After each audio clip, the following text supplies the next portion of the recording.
Hello everyone, Radhe Radhe. कैसे हैं आप सभी? आई होप आप सभी अच्छे होंगे और आप सभी का आपके अपने YouTube channel the study channel में बहुत बहुत स्वागत है। सो दोस्तों, जैसा कि आप सभी को पता है कि मैं भारत की राज्य व्यवस्था और संविधान से क्वेश्चन करा रही हूँ। इंडियन कॉन्स्टिट्यूशन एंड पॉलिटी से क्वेश्चन करा रही। इससे पहले इससे रिलेटेड 2 वीडियोज़ आ चुके हैं। अगर आपने वीडियोज़ नहीं देखे हैं तो देख लीजिएगा, क्योंकि सारे वीडियोज़ आपके प्रैक्टिस के लिए हैं और प्रैक्टिस आपको पता है कि आपके लिए कितना महत्वपूर्ण है, कितना इम्पोर्टेंट है। आप सभी को मालूम है कि प्रैक्टिस का क्या इम्पोर्टेंस है।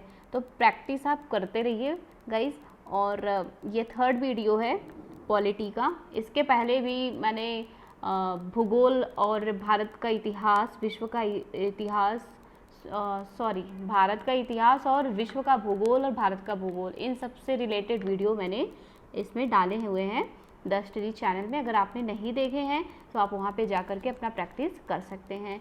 तो ये आज का तीसरा वीडियो है और देखते हैं। इसमें मैंने 50 क्वेश्चन कराए। आज 51 क्वेश्चन देखेंगे कि क्या है, कैसे हैं। डिस्कस करने वाले हम लोग 75 क्वेश्चन। तो 75 तक यहाँ पे क्वेश्चन आज कंप्लीट होगा 3 वीडियो में। और मैंने आपको बताया कि मैं छोटे छोटे पार्ट में क्यों वीडियो बनाती हूँ, जिससे कि आप इजीली याद कर सकें। नोट करना है तो नोट कर सकें, क्योंकि 200 क्वेश्चन एक बार में नोट करना, याद करना पॉसिबल नहीं होता है। इस वजह से मैं छोटे छोटे पार्ट में लेकर आती हूँ। तो आई होप आप सभी को मेरा वीडियो पसंद आता होगा। और चलिए देखते हैं क्वेश्चन आज का जो पहला क्वेश्चन है, निम्नलिखित में से कौन सी शर्त भारत की नागरिकता प्राप्त करने के लिए नहीं है। मतलब कौन सी शर्त ऐसी है जो नागरिकता प्राप्त करने के लिए नहीं है? आदिवास, पंजीकरण, वंशानुक्रमण, संपत्ति स्वामित्व। तो इसका आंसर हो जाएगा संपत्ति स्वामित्व। भारत की नागरिकता प्राप्त करने के लिए कौन सा शर्त भारत की नागरिकता प्राप्त करने के लिए जरूरी नहीं है? वो है संपत्ति स्वामित्व। अगला प्रश्न है कि वर्तमान में भारत में राज्यों एवं केंद्र शासित प्रदेशों की संख्या क्रमशः है, कितनी है? आप सभी बताइए कि वर्तमान में भारत में राज्यों एवं केंद्र शासित प्रदेशों की संख्या क्रमशः कितनी है? तो ये 4 ऑप्शन है गाइस। ये क्वेश्चन मैं आप सभी को देती हूँ क्योंकि आप सभी को पता है कि ये अपडेट हुआ है। तो अब आपको बताना है कि इसका करेक्ट आंसर क्या होगा। तो ये क्वेश्चन आप सभी के लिए है। इसका आंसर आप कमेंट बॉक्स में करके ज़रूर बताइएगा। अगला क्वेश्चन देखते हैं। अगला क्वेश्चन है कि भारतीय संविधान में नागरिकों को मूल अधिकारों का वर्णन है। भारतीय संविधान में नागरिकों के मूल अधिकारों का वर्णन है। तो आपको बताना है कि कहाँ से कहाँ तक मूल अधिकारों का वर्णन है, किस अनुच्छेद से किस अनुच्छेद तक। अनुच्छेद 12 से 35, अनुच्छेद 13 से 36, अनुच्छेद 15 से 39, अनुच्छेद 16 से 40। तो इसका आंसर हो जाएगा अनुच्छेद 12 से 35। अनुच्छेद 12 से 35 में भारतीय संविधान का जो उसमें मूल अधिकारों का वर्णन है वो अनुच्छेद 12 से 35 में है। नागरिकों के लिए जो मूल अधिकार का वर्णन किया गया है भारतीय संविधान में, वो अनुच्छेद 12 से 35 तक है। अगला प्रश्न है कि वर्तमान में भारतीय नागरिकों को कितने मूल अधिकार प्राप्त हैं? कितने मूल अधिकार प्राप्त हैं? 5, 6, 7, 8। आंसर हो जाएगा 6, ऑप्शन नंबर बी। नेक्स्ट है, संपत्ति के अधिकार को किस संविधान संशोधन के द्वारा मूल अधिकार से हटा दिया गया? आपके इससे पहले वाले वीडियो में मैंने क्वेश्चन कराया था कि सबसे पहले मूल अधिकार कितने थे? तो 7 थे, जिनमें से संपत्ति के अधिकार को हटा दिया गया और अब बच्चे कितने हैं? 6 हैं। तो अब ये क्वेश्चन पूछा जा रहा है कि संपत्ति के अधिकार को किस संविधान संशोधन के द्वारा मूल अधिकार से हटा दिया गया? 42वें, 43वें, 44वें, 45वें। आंसर होगा 44वें। किस संशोधन द्वारा हटाया गया? तो 44वें। नेक्स्ट है कि वर्तमान में संपत्ति का अधिकार है एक प्रकार का। अब संपत्ति का अधिकार किस प्रकार का अधिकार है? मूल अधिकार है, नैसर्गिक अधिकार, विधिक अधिकार, उपरोक्त में से कोई नहीं। तो आंसर हो जाएगा विधिक अधिकार।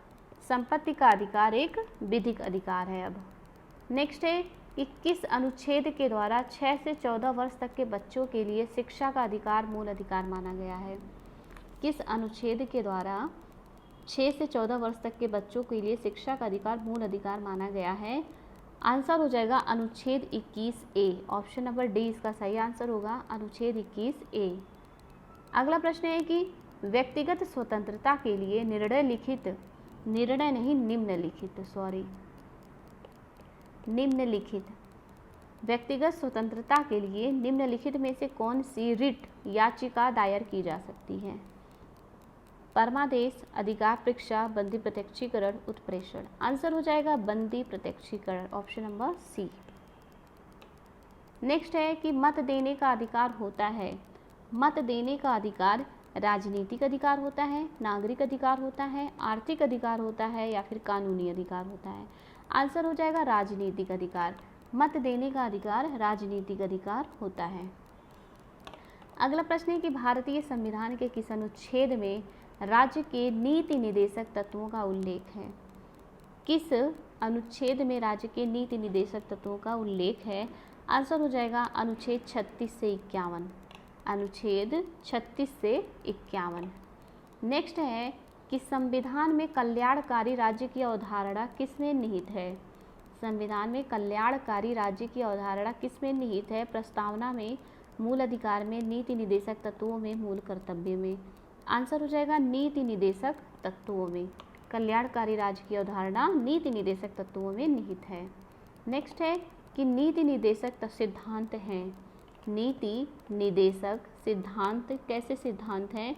आंसर हो जाएगा ये वाद योग्य नहीं है, ऑप्शन नंबर बी। नेक्स्ट है कि राज्य के नीति निदेशक सिद्धांतों के अनुसार किस आयु तक के बच्चों को निःशुल्क एवं अनिवार्य शिक्षा देने की आशा की जाती है? तो आंसर इसका हो जाएगा 14 वर्ष, ऑप्शन नंबर ए 14 वर्ष। नेक्स्ट है कि भारतीय संविधान में मूल कर्तव्यों का वर्णन किस अनुच्छेद में है?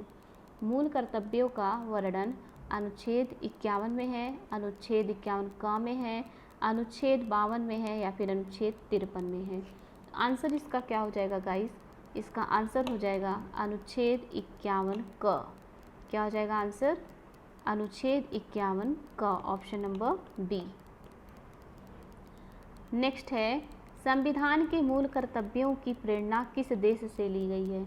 मूल कर्तव्यों की प्रेरणा किस देश से ली गई है? जर्मनी, आयरलैंड, पूर्व सोवियत संघ, दक्षिण अफ्रीका? आंसर हो जाएगा पूर्व सोवियत संघ, ऑप्शन नंबर सी इसका करेक्ट आंसर है। नेक्स्ट है कि वर्तमान में संविधान में मूल कर्तव्यों की कुल संख्या कितनी है? तो मूल कर्तव्यों की कुल संख्या है 11, मूल अधिकारों की संख्या 6 है और मूल कर्तव्यों की संख्या कितनी है? 11 है। नेक्स्ट है कि भारत में कार्यपालिका का अध्यक्ष कौन होता है? भारत में कार्यपालिका का अध्यक्ष राष्ट्रपति होता है, प्रधानमंत्री होता है, विपक्ष का नेता होता है, भारत सरकार का मुख्य सचिव होता है? आंसर हो जाएगा राष्ट्रपति। भारत में कार्यपालिका का अध्यक्ष कौन होता है? राष्ट्रपति होता है। नेक्स्ट है कि भारतीय संघ की शक्ति किस में निहित है? भारतीय संघ की शक्ति किस में निहित है? आंसर हो जाएगा संसद में निहित है। नेक्स्ट है कि भारतीय सेवाओं का सर्वोच्च सेनापति होता है।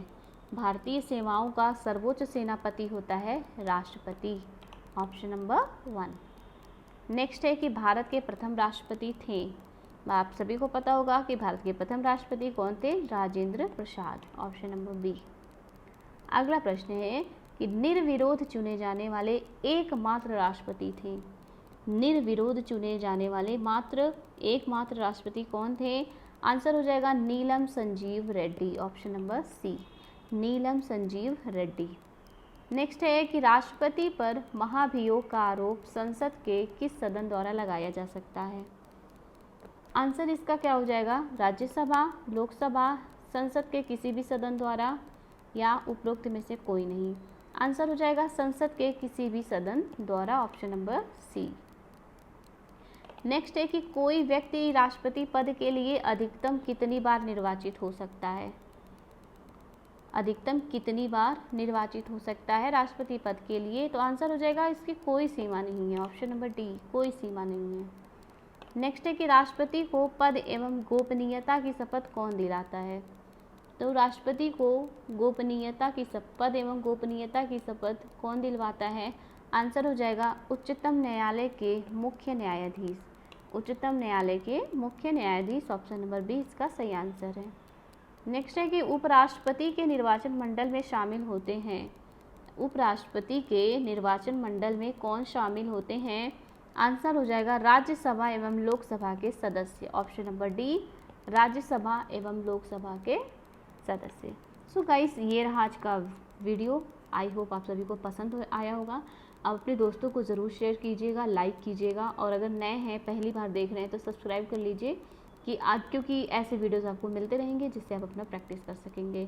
तो गाइस प्लीज़ आप लोग कमेंट करते रहिए, लाइक कीजिए, शेयर कीजिए। चलिए मिलते हैं नेक्स्ट वीडियो में। Bye bye.